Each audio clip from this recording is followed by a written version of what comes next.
our next speaker. I'm very excited to call him here. He is the strategy, innovation, and leadership development consultant with an experience of a decade and a half. He has worked with more than 50 of the Fortune 500s, also trained more than 300,000 individuals around the globe. Very few names in the Pakistani training industry who can truly be called a global consultant. Ladies and gentlemen, please put your hands together in welcoming Mr. Azfar Iqbal Mir.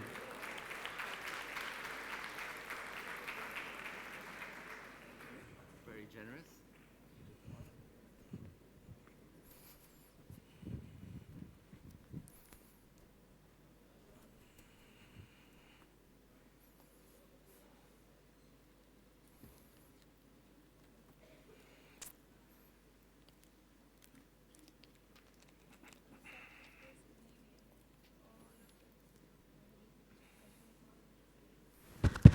Bismillah ar-Rahman ar-Rahim. Assalamu alaikum.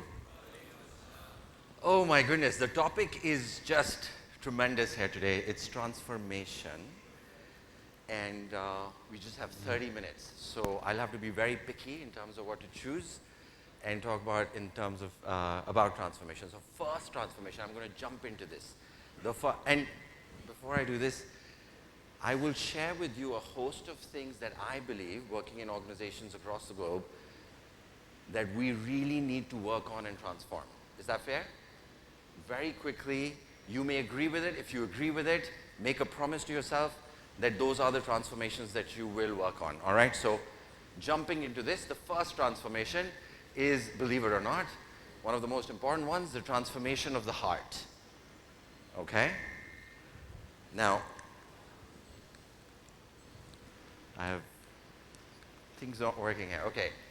What I would like you to do is look at each other, just turn, choose whichever way you want to look, and say to the person sitting next to you, good morning. Oh my God, I said open your heart. I feel like I've asked you to open your wallets. Open your heart, okay? Just turn to the person sitting next to you. Look at them in the eyes, sharmai nahi. I'm just asking you to say good morning. Look at them in the eyes and say good morning.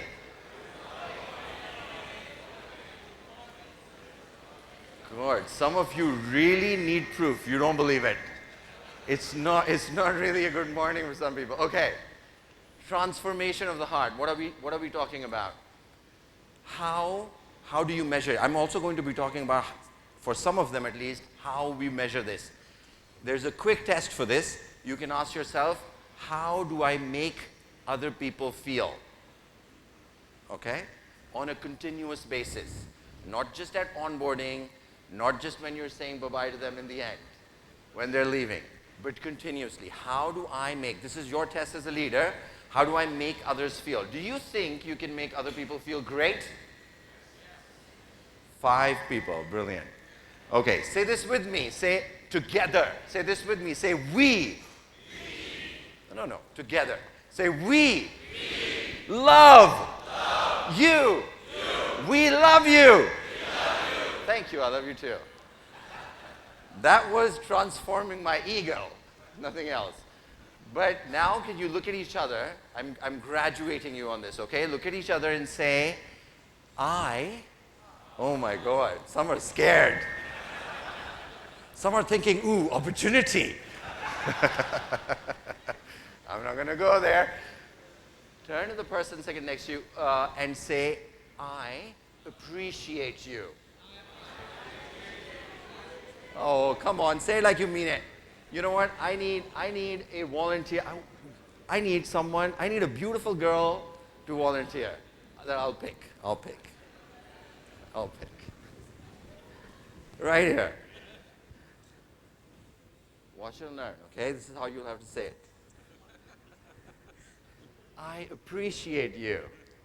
Okay, now can you say it to the person sitting next to you? I appreciate you. For those of you wondering, by the way, boys, naughty boys, that's my wife, okay?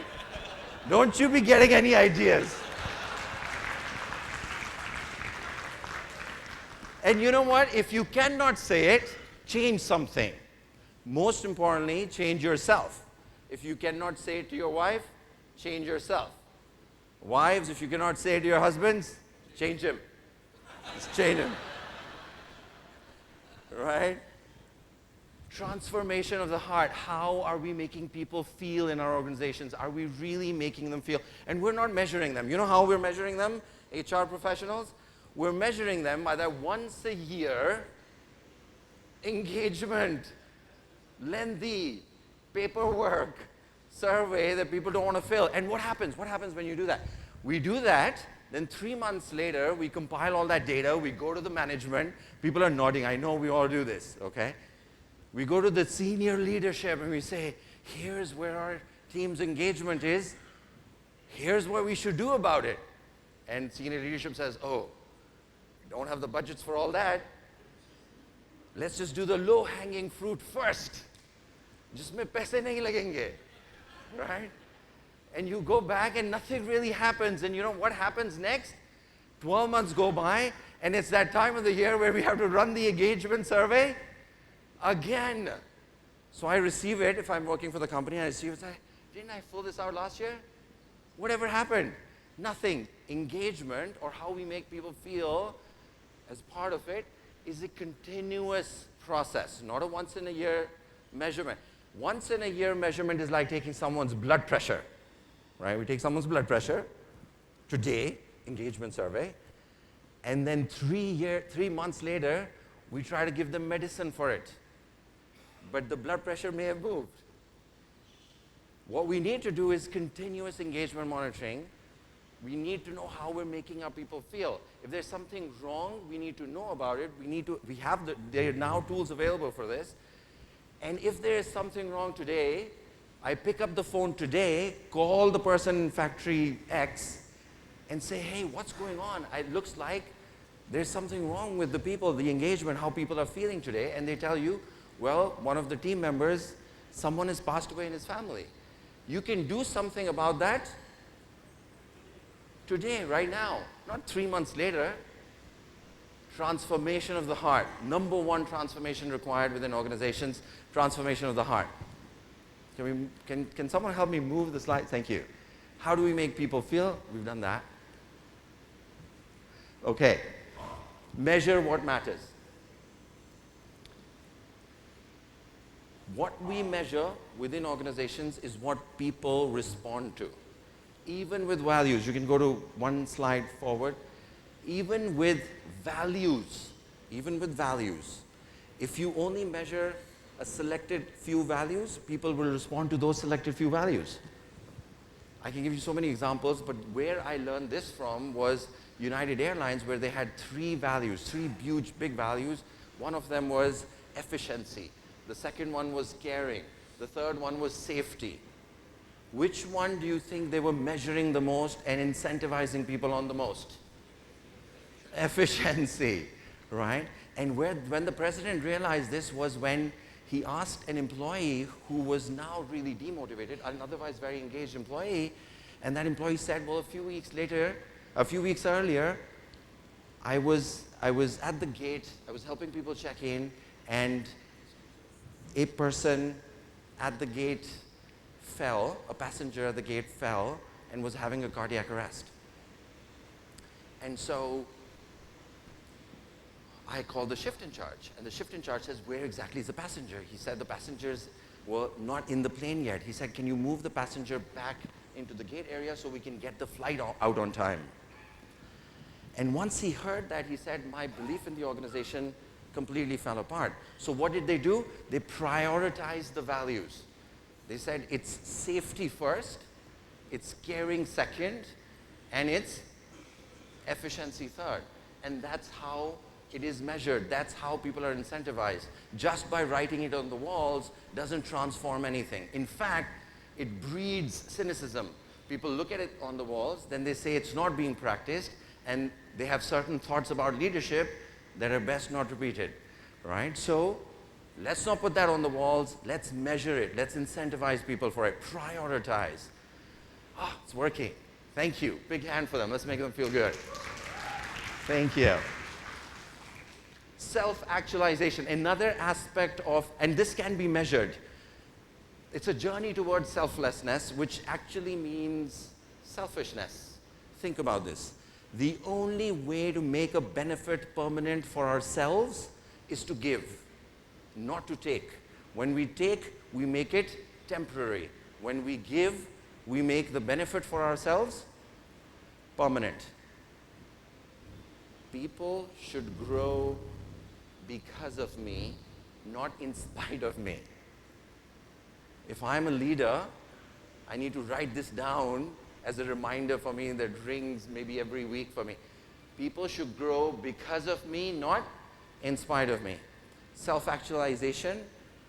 You've heard about this, right? Maslow's hierarchy of needs. It starts with Wi-Fi at the bottom, goes all the way up to self-actualization. What people don't realize, it's not meeting the needs that automatically takes us to the higher order needs. Because just meeting the needs can actually make us addicted to that animal order or lower order needs, as they're sometimes called. It's meeting the needs and limiting the needs. Not just meeting the needs. A majority of us are just focused on the first part, which is meeting the needs, and then meeting them again, and then meeting them again. So progress to self-actualization means meeting them and limiting them.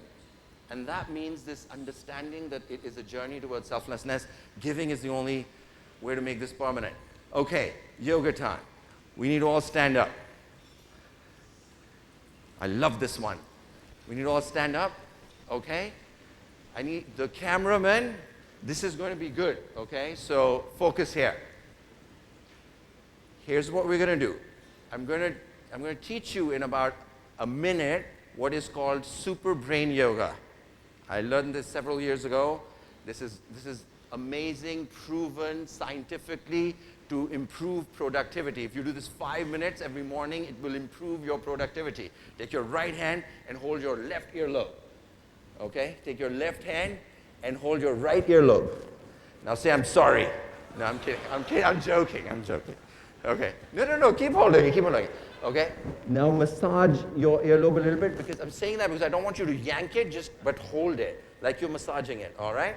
Now, you have chairs behind you. If you have a knee problem, safety first. Do this at your own pace. Okay? What you need to do is when I say go down, you will squat, but your heels should keep touching the ground. Okay? Let's do that. Go down. Squat. What kind of a squat is that? Squat. Stay there. No, stay there. Now come back up. Now now you go down. Each time you go down, inhale, and as you come up, exhale. Okay? Go down. Fantastic. Let's do that two, 3 times. Inhale, exhale. We can't even do this together. Go down, exhale. Go down, exhale. Okay. Part 2, super brain yoga. When I say right, you will move your hip to the right. And when I say left, you'll move your hip to the left. Please capture this, okay? Right. Keep holding your earlobes. Right, left, right, left, right, left, right, left, right, left. Okay, stop. You can sit down. Except for the right and left, it's called super brain yoga. The right and left was just for my benefit. It was just, I just wanted to do that. Okay. Balance. What super brain yoga does is, it activates both hemispheres of your brain. Okay? It activates both hemispheres of your brain. The biggest challenge in leadership is one word. Say this with me. Balance. Yeah, what am I talking about? It's simple things. Starts off with simple things. Work with the bigger picture and the detail. Make sense? If you're a leader, you cannot say, I just want bigger picture. I don't care for the details, because the details is where the innovation might be, right? So it's working with the paradox, bigger picture and detail is one of them, right? But here's an idea, if I just take that to an advanced level for just a minute, then all of us have these personality energies. We're classifying them as red, yellow, green, blue. And maybe I've taken one aspect of competency, which is visioning. And all of us, when we're carrying out a visioning exercise, when we're thinking about the long-term vision, we prefer to do it in different ways. Some people, bold, challenging, stretch, right? Those are the red energy people. Some people, passionate, exciting, long-term, that's yellow energy. Some people, value-based, reflective, green energy, right? Some people, the details, the structure, logic, how this will connect with implementation or execution. I love the word execution. You know that has double meanings? Yes. It's implementation, and most of the strategies in organizations, are they implemented or are they executed? They're executed, right? There's a reason for it. We're going to come back to that. So they think about strategy implementation. Now, those are what we call horizontal aspects of development, right? Maturity in leadership is that you're able to work with all four of your energies, not just your preferred. Take your hands out like this. Hands out like this. Interlace your fingers. Fantastic. All right. Now, put your hands down, but do not open them till I ask you to open your fingers, okay? Everyone, look at your hands. If your left hand's thumb is on top, raise your hands like this. If your left hand's thumb is on top. Fantastic. Put it down. Everyone, if your right hand's thumb is on top, raise your hands. Great. Put them down. Everyone who have, still do not open your hands. Everyone who has their left hand's thumb on top, you're right. Aap jeet gaye. Yay. Yes, celebration is important. Everyone who has, my God, this clock is so stressful. Everyone who has their right hand's thumb on top, aap haar gaye. Kyun? Kyun to puche? Because I have my left hand's thumb on top. And there are only two kinds of people in this world. I'm assuming I'm the leader, right? There are only two kinds of people in this world, people who do things my way and the other who are wrong. Open up your hands, interlace it the other way around. How does that feel? How does that feel compared to the first time? Weird. Weird, right? Here's what leaders are doing in organizations. They're saying, okay, I'm open-minded. Azfar, you said, be open-minded, I'm open-minded. I tried it their way. लेकिन कितना अजीब है ये हाथ पकड़ना ऐसे 50 साल से हाथ पकड़ रहा हूं मैं आपको बताता हूं ऐसे पकड़िए ऐसे मत पकड़िए आपको ज़्यादा अच्छा लगेगा That's what we're doing with people. Maturity, horizontal, is me understanding different aspects because they add value into our lives, right? Other people's preferences and way of doing things add value to our lives. That's horizontal development. Turn to each other and say, I value you. I value your preference. No, you don't. All my research tells me you don't. Okay. Vertical development. This means that any competency, such as visioning over here as an example, it's done differently for different layers of leadership. So starts off an individual contributor or self-leadership, goes all the way to enterprise leadership. The different color energies play out differently. As you can see, there's an example on each side. If a senior leader, an enterprise leader in an organization does not work on shifting the resources to the best growth opportunities, or maybe he does that, but doesn't do things like investment in markets, in new markets, he's losing out. He's not doing his job effectively as a leader, as an enterprise leader. So what Leaderisticks is one of the most unique tools in the world that helps identify both horizontal and vertical development within people, amongst many other things, such as behavior and other profiling. Before I forget, by the way, everyone in this room will get a link in an email for a behavioral profile for a free report that you can get just because we love you, just because you said you love me, and just because you came to IBF, right? So, okay. Horizontal and vertical development. Most organizations just do this vertically, by the way.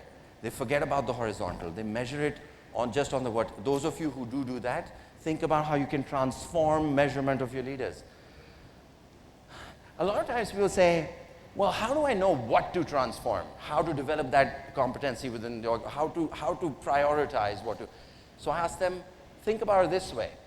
If life and death depended on it, would you carry out that same task the same way? And if you're not carrying it out that way, then you need to transform it. I will give you a few examples. And I love the fact that Malia is sitting there. She waved at me. Everyone say, hi, Malia.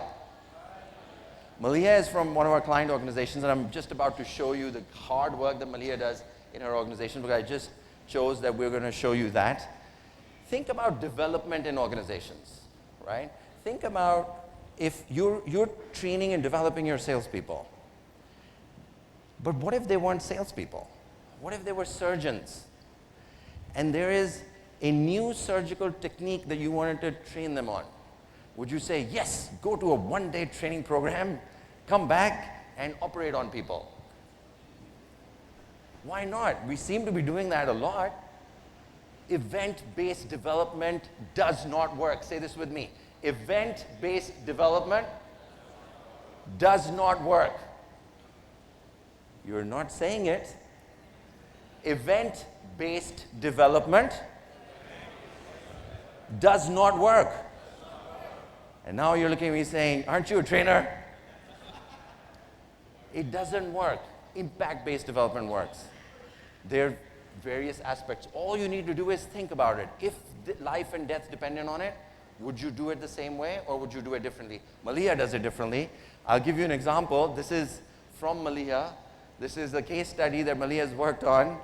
This is one participant's impact created from a leadership program that Malia organizes and collaborates on.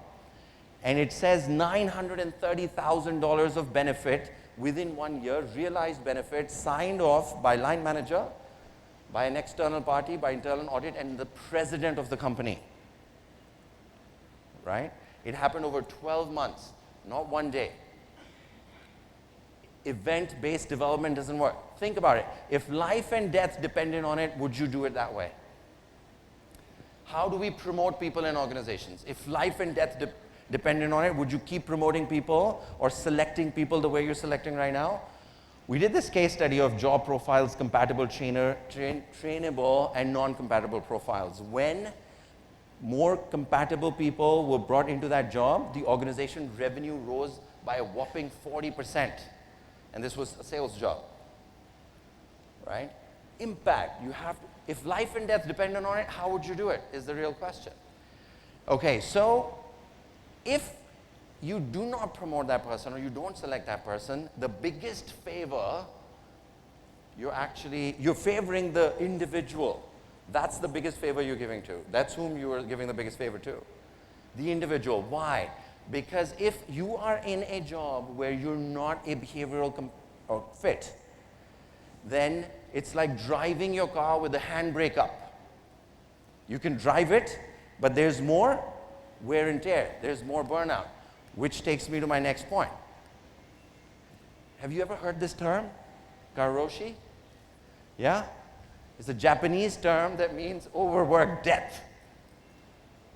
The World Health Organization just called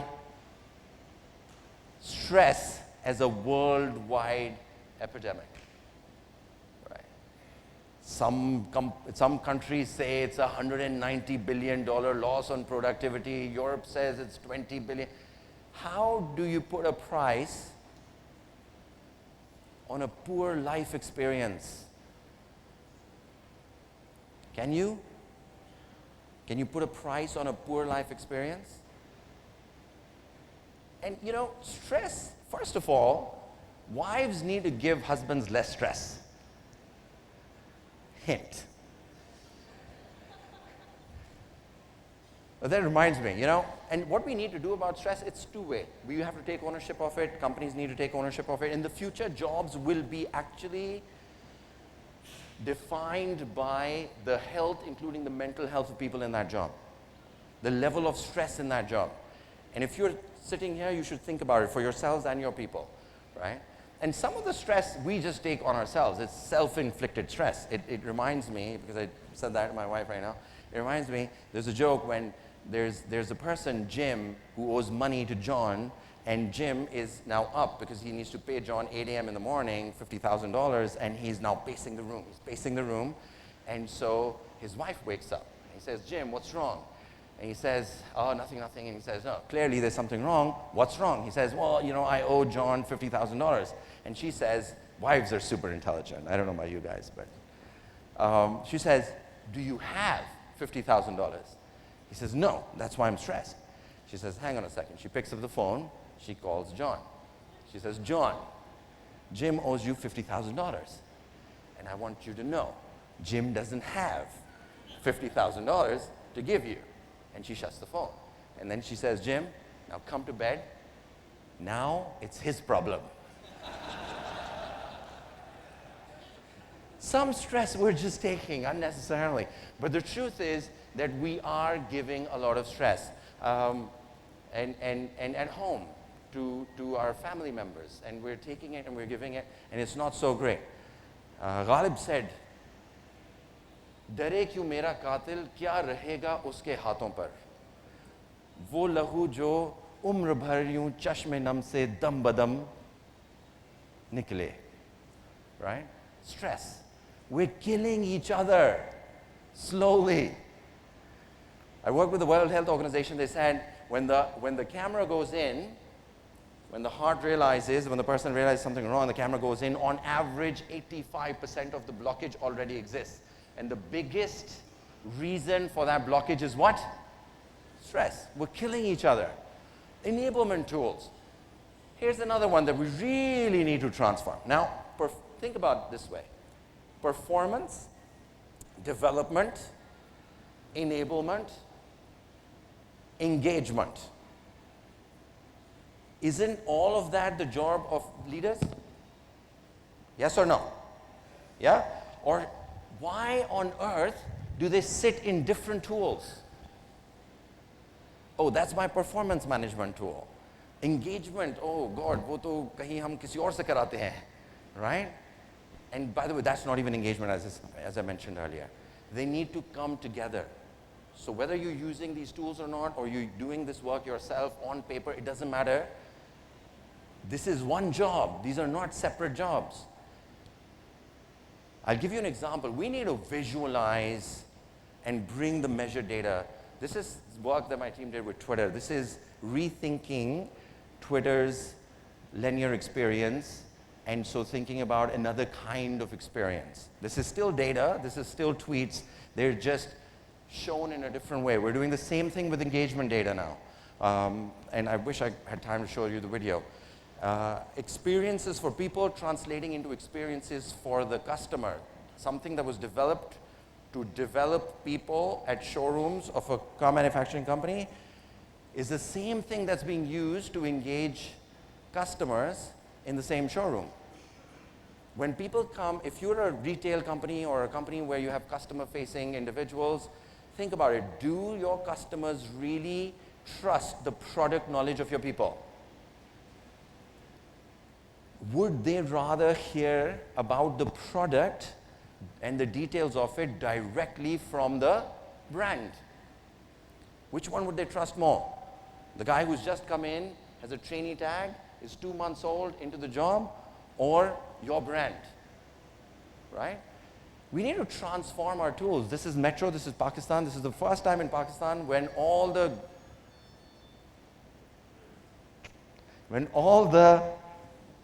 graduates came on one platform. They could actually communicate with each other. They were assessed on the same platform. It was beautiful. You should have seen the engagement of people on this platform. Metro, we did this for Metro. Metro asked us to develop this for them to rethink the experience. And this is where I'm coming from. We need to rethink, transform the experience. I say this a lot. Experionomy. Say this with me. Experionomy. Experience is really the only differentiator because we are in the experience economy. We need to rethink the experience of our employees, our customers, leaders in our organization, and transform it. Think about it from from that point of view. This is Avro. This is experimentational stage. Avro is the first humanoid HR business partner. And maybe in the next IBF, I will share with you what Avro can do. You can ask Avro, you're not feeling well today, you'd like to take a day off. Avro will say, would you like me to schedule a leave request, send a leave request? And so the interfaces are changing, right? You can also ask Avro, how do I communicate more effectively with Aisha? And Avro will say, well, you and Aisha, and give a proper response based on the behavioral capability, emotional intelligence, leadership, performance data that Avro has within the system. This is a tool called People Partners. This is what it's actually doing right now at a chat level. So this is a conversation that just took place. This is me asking questions, the questions that I just mentioned. And in the People Partners system, AI is actually answering those questions for you. This is in Pakistan, by the way, so don't discount it. Beneficate is democratizing the benefits. If both husband and wife are working, different organizations, both get health insurance. It's a waste, right? So it's a blockchain-based benefit system. Wellnext is about wellness. This clock is really bothering me. Okay. The leadership, I'm going to tell you a quick story to bring this one home. Once in this world, there was a business called ice harvesting. Do you understand what that is? You had to go with your horse carriage, go into the mountains where there was ice on a lake. You needed to break that ice. You needed to pick that ice up, put it in your horse carriage, bring it down, break it up, sell it to people. Ice harvesting. If you wanted to grow in ice harvesting, what did you have to do? Sharpen your saws, bigger carriage, bigger horses, more horses, etc., etc. But but what happened? What truly happened? The business from ice harvesting moved from ice harvesting to ice factories. If you wanted to be great at ice, as an ice factory, what did you need to do? Bigger refrigerators, more cold chain, etc., etc. Then the business moved to home refrigeration, organization refrigeration, right? If you needed to be better at that, well, organizations are working on being better at that.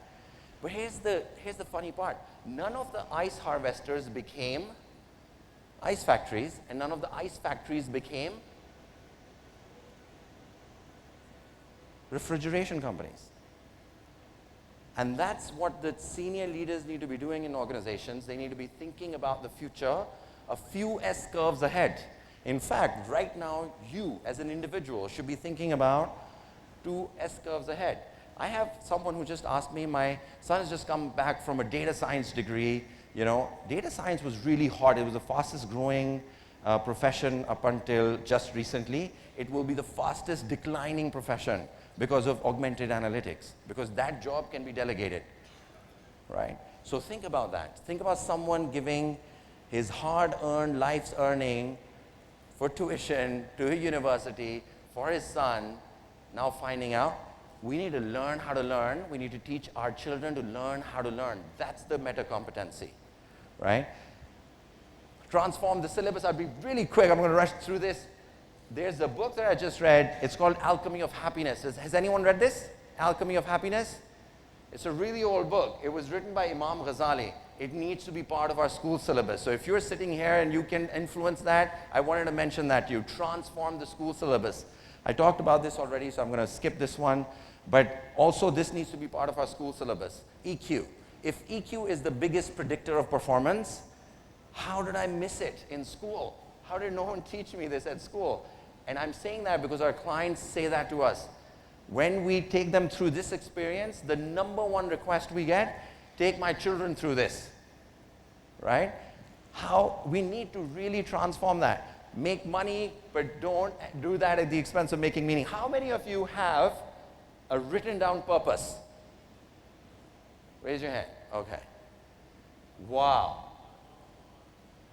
Thank you for that honesty, by the way.